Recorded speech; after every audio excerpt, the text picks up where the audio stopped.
ॐ श्रीगणेशाय नमः। यं वर्मा वरुणन्दुरुद्रमरुतः स्तुन्तिवन्ति दिव्यैस्तवैः वेदैः साङ्गपदक्रमोपनिषदैर्गायन्ति यं सामगाः ध्यानावस्थितः तद्गतेन मनसा पश्यन्ति यं योगिनो मस्यान्तं न विदुषुरासुरगणा देवाय तस्मै नमः।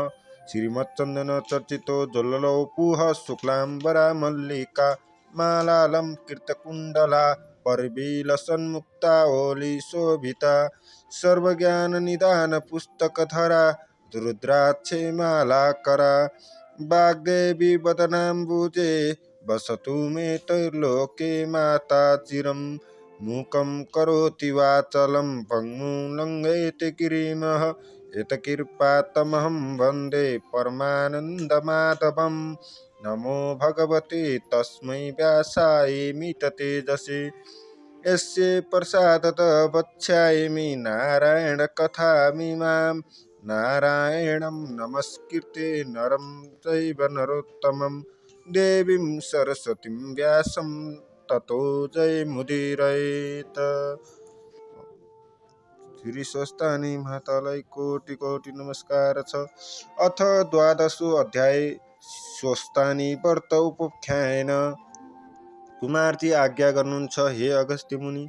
त्यसपछि हिमालय पर्वतले आफ्नो पत्नी मेनका गर्भिणी भएको थाहा पाई अत्यन्त हर्षपूर्वक आफ्नो मर्यादा अनुसार उचित कर्म गरिदिए।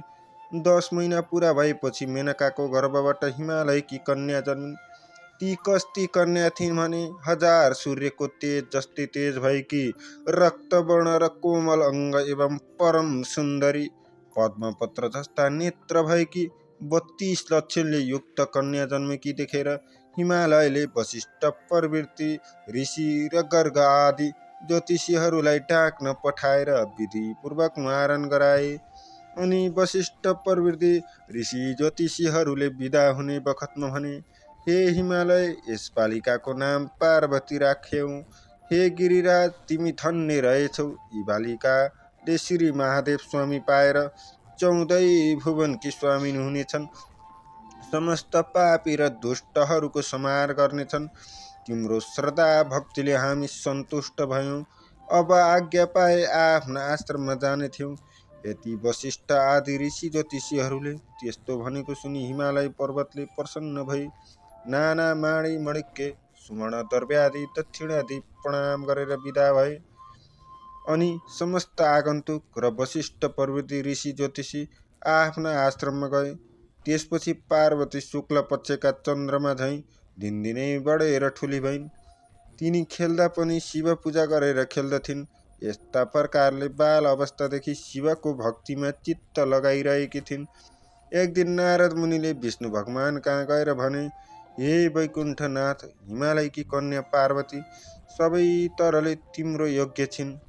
कस्ती भने लक्ष्मीभन्दा पनि सुन्दरी 32 लक्षले युक्त भएकी ती कन्यासँग तिमी विवाह गर। यति नारद मुनिले भनेको कुरा सुनि विष्णु भगवान आज्ञा गर्नुहुन्छ, हे मुनि, के हिमालयले ती कन्या मलाई देलान् र?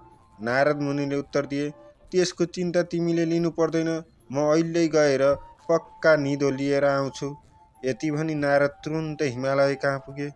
हिमालय पर्वतले भेटेर उचित सत्कार गरिसकेपछि नारदजी भन्दछन्, हे गिरिराज, तिमीसित केही भन्न आएको हुँ।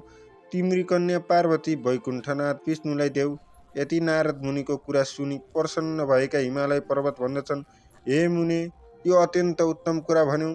तिम्रो आज्ञाले मेरो पुत्री वैकुण्ठनाथ विष्णुलाई दिए। अब तिमी विष्णु कहाँ गएर यो कुरा भन। यति हिमालय पर्वतले भनेपछि नारद मुनि वैकुण्ठ गएर हिमालयसित भएको सबै कुरा सुनाए। अनि हिमालय पर्वतले आफ्नी कन्या तिमीलाई दिन्छु भने भन्ने यति नारद मुनिको कुरा सुनेर विष्णु प्रसन्न भएर, हे नारद, तिमी धन्य रहेछौ। अब आफ्नो आश्रममा जाऊ भनेर बिदा दिएपछि नारद मुनि आफ्नो आश्रममा गए।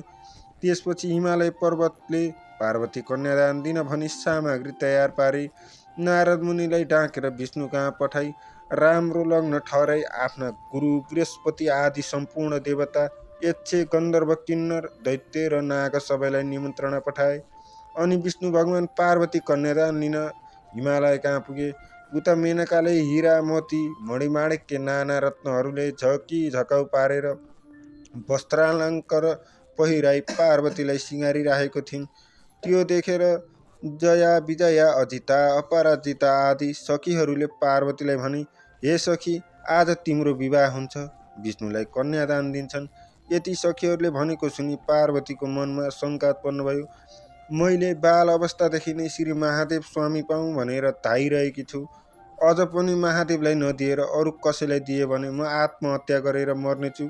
तिनको कुरा सुनेर सखीहरूले भने, हे पार्वती, त्यसो हो भने तिमी यहाँ नबस, हामी कसैले पनि नदेख्ने स्थानमा लुकाएर आउँछौ, लौ हिँड। यति सखीहरूले भनेको सुनि, हे सखियो, जसो गर्ने हो गर, म केही जान्दिनँ भनिन्। त्यसपछि सखीहरूले नदी तटकी वनमा लगेर पार्वतीलाई कसैले नदेख्ने एकान्त ठाउँमा लुकाएर आए। त्यसपछि हिमालय पर्वतले आफ्ना गुरु बृहस्पतिलाई यज्ञमा बसाली सारा विधि गरिसकेर कन्यादान दिन पार्वतीलाई लिन पठाए। तर घरमा देखेनन् र यताउता सबै खन्न लगाए, कहीँ पनि पाउन सकेनन् र हिमालय पर्वतले अत्यन्त व्याकुल भई गुरु बृहस्पति कहाँ गएर पार्वती कहीँ पनि छैनन्। अब के कसो गरौँ भने यति हिमालय पर्वतले भनेको सुनि गुरु बृहस्पतिले यस लग्नमा भएन भनी विष्णुलाई बिन्ती गरे। अनि आएका तिमीहरू जति सबै फर्केर आफ्ना आश्रममा जाँदा भए।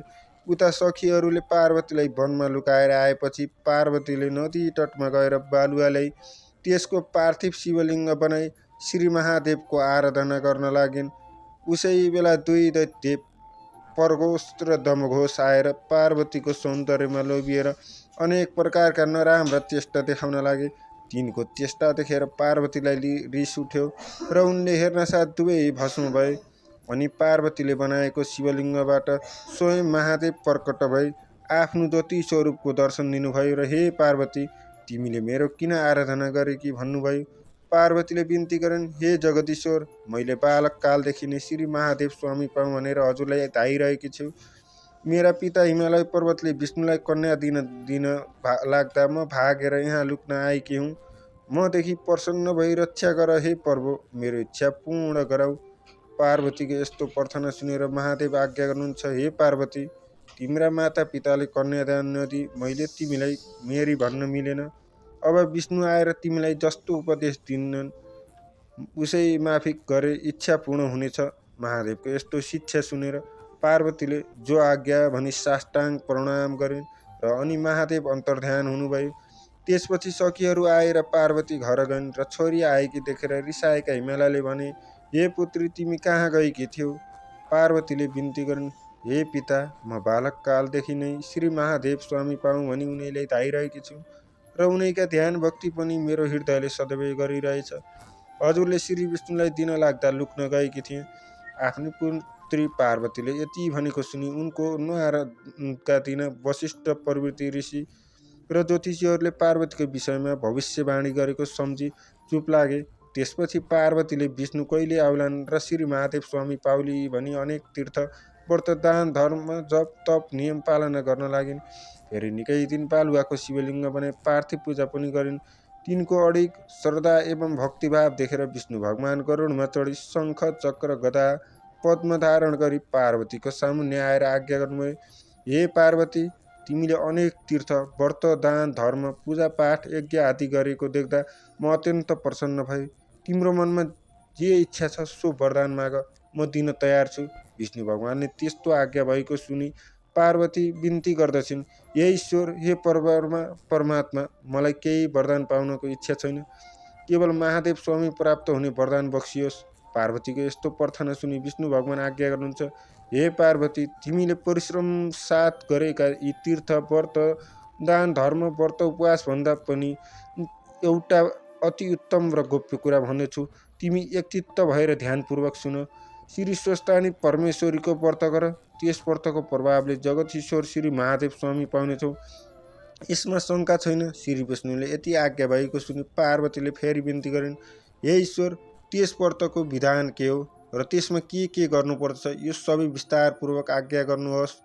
पार्वतीको यस्तो प्रार्थना सुनि विष्णु भगवान आज्ञा गर्नुहुन्छ, हे पार्वती, सौष शुक्ल पूर्णिमाको दिनदेखि व्रत आरम्भ गर्नुपर्छ। एक दिन पहिले नै हात खुट्टाका नङ काटी स्नान गरेर पवित्र भई एक भक्त रही एकचित्त गरी नित्य मध्याह्न कालमा श्री महादेवको पूजा गर्नु र 1 महिनापछि अर्थात् माघ शुक्ल पूर्णिमाको दिन अष्टोत्तर 100 रोटी, अष्टोत्तर 100 अक्षता, अष्टोत्तर 100 बेली पुष्प, अष्टोत्तर 100 कुडका सुपारी, अष्टोत्तर 100 पान र जात जातका फलफुल नैवेद्य आदि सबै वस्तु तयार पारी आरसी तामाको थालीमा ओमकार लेखी गङ्गा जलले स्नान गराउनु र श्रीखण्ड रक्तचन्दन लगाई पीताम्बर वस्त्र पहिर्याई धूप दीप नैवेद्य कस्तुरी भेटी दक्षिणा चढाई षोडशोपचार वा पञ्चोपचारले पूजन गरिसकी स्तोत्र पाठ जप ध्यान गरिसकी अर्घ दिनु। अनि हे पार्वती स्वस्थानी परमेश्वरी भनेकी कस्ती छन् भने अष्टासु चतलेशे थेव मातृकाष्ठ स्थिता स्ततः खड्गम त्रिशूलं चोद्रव च अधेमं च वरमुत्तेलं चतुर्भुजां त्रिनेत्रां च सर्वलंकारः भूषितां सुवर्णवद विकासभां स्वस्थानीं जगदीश्वरीं। अर्थ अष्टदल पद्ममा अष्टमातृका, त्यसमाथि खड्गा त्रिशूल र वर नीलोत्पल हातमा धारण गरेकी, 4 बाहु र 3 नेत्र भएकी, अनेक प्रकारका अलङ्कार पहिरेकी, अनेक आयुध लिएकी, पीतवर्णभन्दा पनि अत्यन्त शोभायमान भएकी यस्ती श्री स्वस्थानी परमेश्वरीको ध्यान गरेर हे जगदीश्वर भनी मनमनी उनीसित इच्छा भएको वरदान माग्नु। अनि प्रसाद झिकेर अष्टोत्तर 100मा 8 रोटी, 8 अक्षता, 8 बेली पुष्प, 8 पान, 8 कुडका सुपारी सगुन समेत आफ्नो पतिलाई दिनु, पति नभए छोरोलाई दिनु, छोरो नभए मित छोरोलाई दिनु र मित छोरो पनि नभए जुन कामना वा इच्छाले व्रत गरेको छ त्यो मेरो फलानु कामना पूर्ण होस् भनेर गङ्गामा बगाइदिनु। 100 रोटी आफूले फलाहार गर्नु र रातमा जागराम बसेर स्वस्थानीकै महिमा गाउनु, भजन कीर्तन गर्नु, सुन्नु सुनाउनु। यति गरेपछि अवश्य इच्छा पूर्ण हुनेछ, यसमा कुनै शङ्का छैन। हे पार्वती स्वस्थानी परमेश्वरीको प्रसाद लिने बेलामा श्री महादेव तिम्रो सामु आफै प्रकट हुनेछ। तिम्रो श्रद्धा भक्ति देखेर म प्रसन्न भएँ। यति भनिसकेर तिमीले महादेवलाई स्वामी पाए भनी विष्णु भगवानले वरदान दिनुभयो। हे अगस्त्य मुनि, नारायण विष्णुले यति आज्ञा भएपछि पार्वतीले मनमा सन्तोष र आनन्द मान्दै श्रद्धासहित विष्णुको पनि पूजा र प्रणाम गरिन् र तिनले पूजा गरिसकेपछि विष्णु भगवान बिदा लिए भएर गरुडमा चढी त्यहाँबाट अन्तर्धान भई वैकुण्ठ धाममा जाँदा भए।